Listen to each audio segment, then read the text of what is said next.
ભાવનગર શહેરના મુખ્ય ઘોઘાગેટ ચોકમાં આવેલા બિઝનેસ સેન્ટરના વેપારીઓ એક સાથે મળીને ભાવનગર ડીએસપીને રજૂઆત કરવા માટે પહોંચી ગયા હતા। વેપારીઓનો આક્ષેપ છે કે અસામાજિક તત્વો દ્વારા ત્રાસ વધી ગયો છે।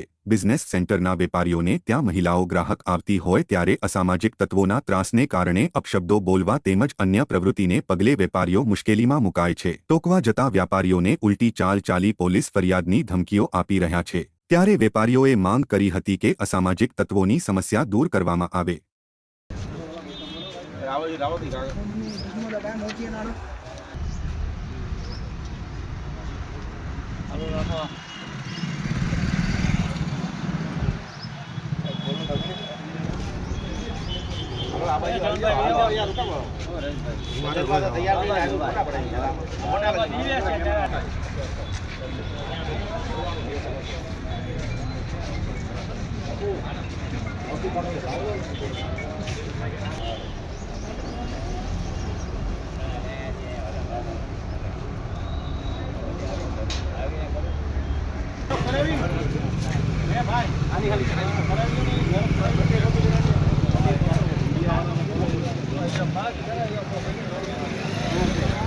મોતીબાગ અને બિઝનેસ સેન્ટરમાં આજુબાજુમાં અસામાજિક તત્વો જે આખો દિવસ બેસે છે અને એમના છોકરા અમારે લેડીઝ કસ્ટમર આવતા હોય, જેન્ટ્સ કસ્ટમર આવતા હોય, એની સામે ગાળોની બધી બોલતા હોય છે।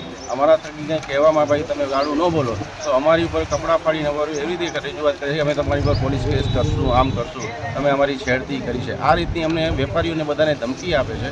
એ માટે અમે બધા ભેગા થઈને એ કમિશનર એસપી સાહેબની ઓફિસે અમે રજૂઆત કરવા આવ્યા છીએ। એના માટે કંઈક રસ્તો કાઢ્યો સાહેબ, એ મહેરબાની છે, કારણ કે અમે ઘણા ટાઈમથી હેરાન થઈએ છીએ।